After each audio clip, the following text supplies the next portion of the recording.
Hey everyone, it's Jim and Charles from Mellow amps.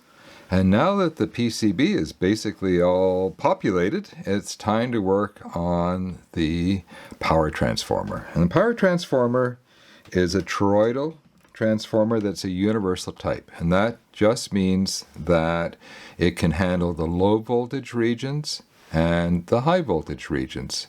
And in this episode, we're going to do the low voltage region start to finish. So if you happen to be in the higher voltage region, 220 to 240, skip to the next episode and we'll do the whole thing for you. Okay, so if you're in the 110 to 120 volt mains region, that's mostly North America, though there's some exceptions.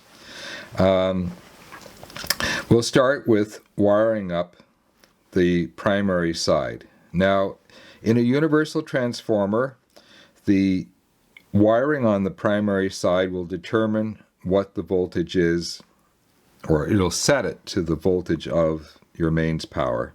And in this case, to do that, we'll be running the primary windings in parallel.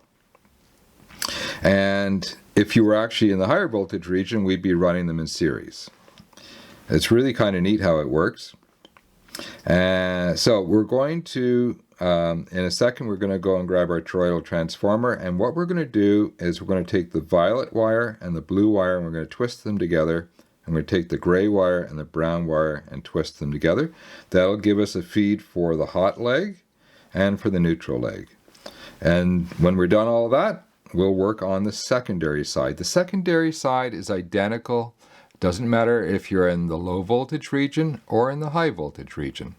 Because once you get the wiring correct on the primary side, everybody gets the same voltage and same current capability on the secondary side. So, okay, hop to it everyone. Okay, so after you get your toroidal unboxed, be careful. These things are round. They're also heavy. And they're easy to drop. And you do not want to drop a transformer on your foot, and you don't want to damage. These things are not inexpensive. So grab the hardware pack and put it somewhere safe so you don't lose it. And now the manufacturers of these transformers are really well organized and smart people. Otherwise, they'd have lots of transformers going up in smoke. So all of the primary wires are all in a nice little bundle with some shrink already applied. So 10 points to the manufacturer. So what we want to do is find the hot leg first, which is the blue and the violet. Easy peasy. And what we're going to do is we're going to put a little twist in it. And that's going to help with keeping the noise off of the wire itself. It's actually a field that develops over the outside of the wire. That's how the electricity moves, believe it or not. And by twisting it, it helps cancel out the actual level of noise that comes off the wire. And it also helps with cable management.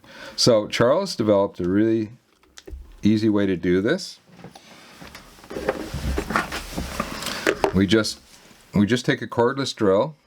And if you have a bit in it, then you can pull that out. And this just has a standard Jacobs chuck on it.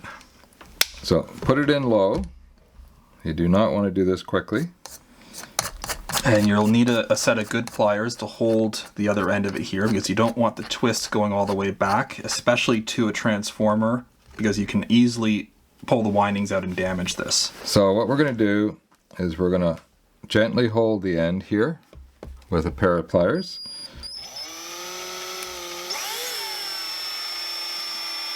And you don't want to go too tight, but we can go a little more than that. And I'd say that's probably about good right there. Once it starts to bunch up like that, you're done. And if you go a little too far, just put the drill in reverse, back it off a little bit. You can also do this by hand, although it doesn't tend to come out quite as neat as this. Mm-hmm. Now this is going to unravel a little bit because it's a fairly heavy wire. It's actually a fairly high current transformer, but we're not going to worry about that. It's really more about just keeping things neat inside the amp.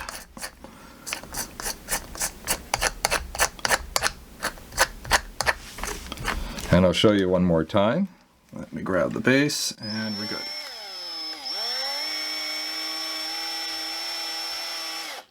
It doesn't seem to matter which way you twist either. I'm going backwards right now, so, and that's it. And you can always neatenize it a little bit, but don't be too fussed by that. Don't use pliers that are going to cut into the wire. Use ones that have a flat face on them. Okay, so that's our primary side, and after we install it, we'll probably do a little twisty, but anyways, we're not going to fuss about it. Now on the secondary side, we just barely have enough wire, so we're not going to twist them. But what we are going to do is preload it with a piece of shrink. The shrink that's supplied is going to be the correct size, so don't cut it. And just open it up like this, slide it on, and get it down as far as you can comfortably get, which is going to be to the edge of the yellow wire where it enters. Now these are going to end up working as pairs on the secondary side, so the red and yellow are going to end up together. So it's good at this point to start organizing the wire bundles as they come out. And the orange and black are going to be in another bundle. So here they are, they're coming out that way. This should be about right. So I'll go ahead and shrink it on, and I'll see you back in a minute. Okay, so that's what it should look like. So let's start getting it installed. Okay, so grab your top plate. Now you might notice we're now working on a soft cotton pad to make sure that we don't scratch the top plate. As good as our manufacturer is, there's always going to be some very tiny flaws, and because we had to make the board double-sided. So choose the best side that'll be up. That'll be the public face of your amp, and for us that's this side. Go ahead and grab the star mount. So this is going to sit underneath the toroidal transformer and give it a little boost. Yeah, so it takes 3 of these M3 by 8 truss head screws, and we're just going to get them through one at a time, and on the other side we're going to put these M3 by 12 brass standoffs. Yeah. Now, as much thread as we've got going into these, you're going to have to be careful when you torque them down, because brass is much, much softer than stainless steel. So go ahead and get the other 2 fasteners on, and I'll see you back in a minute. Okay, now you're going to need a 5mm socket for this job. So the first thing I'm going to do is I'm just going to snug them down. Now, because the fasteners are going to be buried during the assembly, you're going to have to torque this down now. Try to make sure everything is straight and aligned. There's a fair amount of play built into it, but it's good to make sure that you don't need it. Yeah, so have a look and just make sure that your center bolt is clear and going through. In fact, what you could do, and this is best practice when you're doing any construction, is you actually fit pieces as you go. So I'm going to grab the toroidal center bolt and just make sure it goes in. It's got lots of room, it's perfect. And now before we close up, I'm going to come along and I'm just going to torque these down. Now, as I mentioned, be careful. You don't want to over torque whenever you're working with brass or any of the softer alloys. And be careful about slipping off of it as well. These bits can be sharp and you can easily mark up your top plate. Yeah, so just get on there with your wrench. Notice how I'm holding my socket. I'm not holding it way back here where I have maximum torque. I'm holding it way up here where I have minimal torque. And that'll help get the torque somewhat under control. And you're also not using a driver handle for the other side. So as soon as you've got it snug, you can just tighten it up just a little tiny bit, and Bob's your uncle. Call it good. Okay, what's next?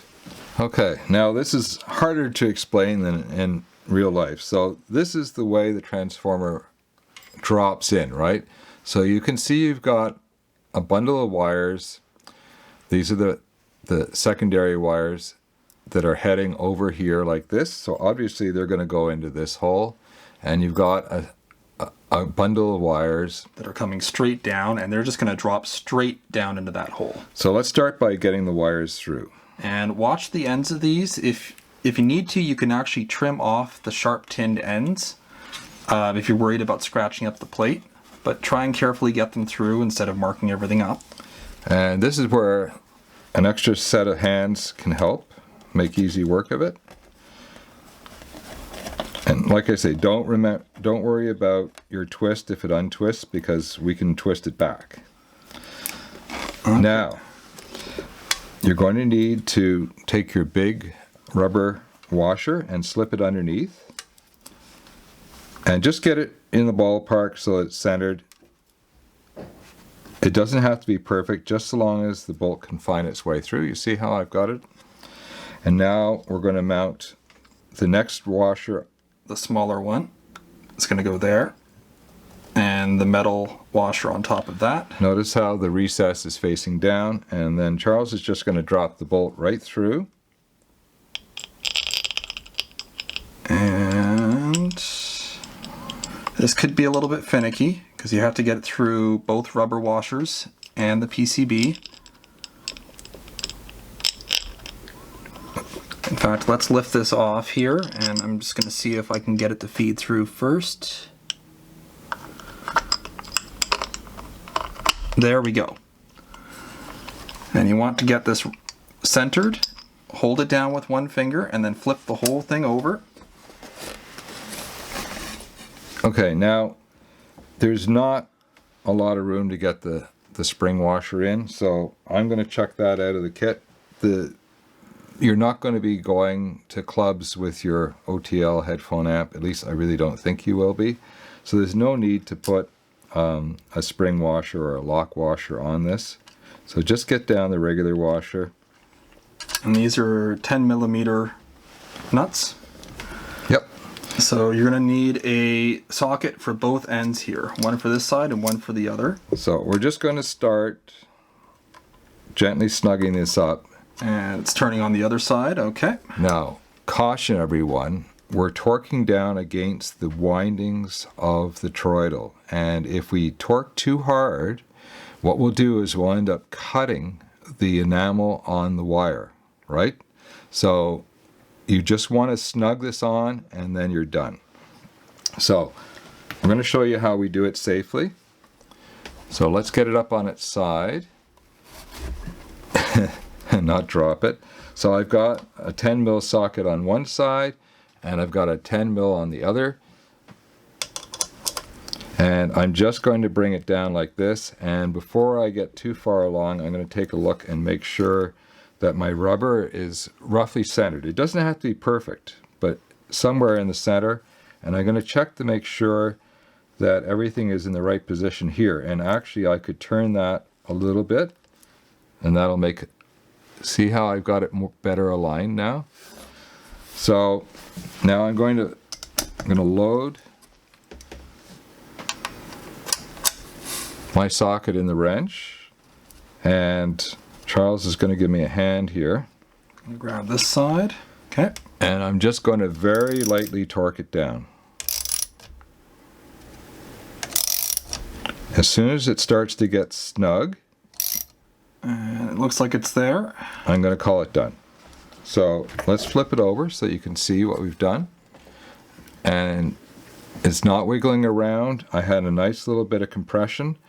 The reason why, of course, they put these rubber gaskets or big giant washers underneath is to allow you to compress down the center bolt without doing any damage. But you could go too far. So go easy on this. As soon as it's on and it's not wiggling around and the bolt seems to be on firmly, you're done. Call it a day. Okay, what's next? Okay, so take a look at your cover. You may find that you have a better face for the public side to face forward, and this one's looking pretty good. Yeah, maybe this is even better. And you're going to have a cut edge and a finished edge. So let's put the finished edge up, and we'll put the cut edge against the top plate. So it's really easy to scratch things up, So we're going to try a method that Charles has developed and see if that works well. So what you're going to do is you're going to carefully lower the whole assembly while you're looking through one of the corner holes and just get it lined up. And if you have somebody else to help you, that really makes a difference here. I'm going to get one of these M4. We're kind of out of focus here. M4 machine screws, and yeah, that's looking pretty good. Let me get that out of the way.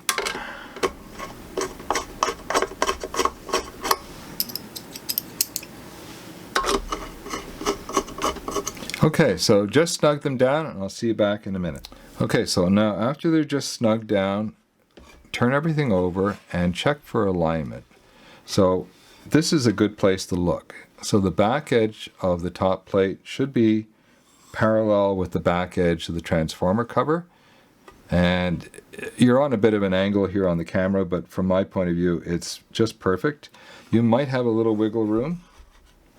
Now, everything here is going to get buried, so it's important it's all torqued down at this point. And I'm going to load my bit into my screwdriver. Now, caution, that's an open-barreled threaded aluminum extrusion that you're screwing into, so you have to be very careful to not over-torque it. So just snug it down until... Sorry, the camera focuses on whatever's closest to it here. There we go.